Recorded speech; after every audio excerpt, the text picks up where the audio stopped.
Breaking points చూస్తున్న YCP 5వ list release చేశారు. మంత్రి బొత్స సత్యనారాయణ, తిరుపతి ఎంపీ అభ్యర్థి గురుమూర్తి, 4 ఎంపీ 3 అసెంబ్లీ స్థానాల్లో మార్పులు చేర్పులు చేశారు. 5వ జాబితాకు సంబంధించి బ్రేకింగ్ పాయింట్స్ చూస్తున్న కాకినాడ ఎంపీ అభ్యర్థి చలమల శెట్టి సునీల్ కి ఇచ్చారు. ఇక మచిలీపట్నం విషయానికి వస్తే ఎంపీ అభ్యర్థిగా మచిలీపట్నం అభ్యర్థి సింహాద్రి కనపడుతున్నారు. అలాగే నర్సరావుపేట ఎంపీ అభ్యర్థి అనిల్ కుమార్ యాదవ్. మొత్తానికైతే మనకు కనిపిస్తూ ఉంది 5వ లిస్టుకు సంబంధించి 4 ఎంపీ స్థానాలు 3 అసెంబ్లీ ఇన్ఛార్జీలను ప్రకటించారు. తిరుపతి ఎంపీ స్థానానికి గురుమూర్తిని నామినేట్ చేశారు. అరకు అసెంబ్లీ అభ్యర్థి మత్స్యలింగం ముందుగానే అనుకున్నట్టుగా. ఇక నర్సరావుపేట ఎంపీ అభ్యర్థిగా అనిల్ కుమార్ యాదవ్ మొదటి నుంచి కూడా ఆయన చెప్తూ ఉన్నారు, అదే కన్ఫర్మ్ చేశారు.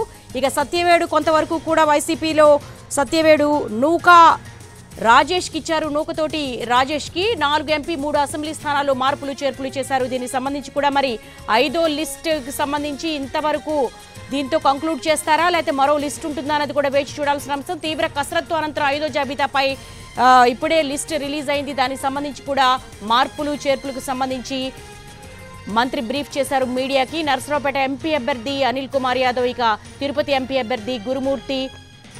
బ్రేకింగ్ పాయింట్ చూస్తూ ఉన్నాము. వైసీపీ అధిష్టానం మార్పులు చేర్పులకు సంబంధించి తీవ్ర కసరత్తు చేసింది. పలువురు నేతలను ముందుగానే పిలిపించుకుంది, మాట్లాడింది.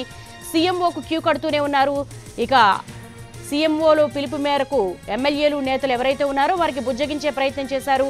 కొంతమందిని ఎక్కడెక్కడ అకామిడేట్ చేస్తాము, అలాగే మార్పులు చేర్పులు ఎందుకు చేస్తున్నారు, సర్వేల ఆధారంగా శాస్త్రీయమైనటువంటి సర్వేల ఆధారంగా ఏ విధమైన రిపోర్ట్స్ వచ్చాయి, ఇది ఎందుకు మారుస్తున్నామన్న విషయాలకు సంబంధించి కూడా అధిష్టానం వారికి వివరించింది. అలాగే ఇప్పుడు మనకు కనిపిస్తూ ఉంది దాదాపు 4 ఎంపీ స్థానాలకు సంబంధించి మార్పులు చేర్పులు.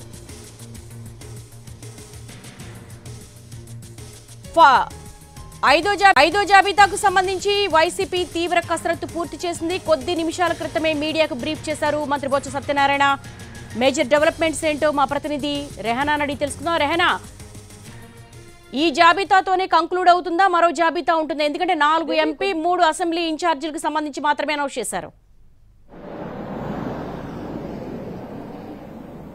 ఎస్వి కొద్ది క్షణాల క్రితమే మంత్రి బొత్స అదేవిధంగా సజ్జల రామకృష్ణారెడ్డి 5వ జాబితాను విడుదల చేశారు. మనం చూసాము 4 జాబితాల వరకు 68 నియోజకవర్గాల్లో మార్పులు చేసిన వైసీపీ హైకమాండ్ 5వ జాబితా అంటే కేవలం ఇవాళ 7 నియోజకవర్గాలకు సంబంధించిన మాత్రమే అనౌన్స్మెంట్ ఉంది. అయితే దీనికి చాలా రోజులకు కసరత్తు అయితే కొనసాగుతుంది.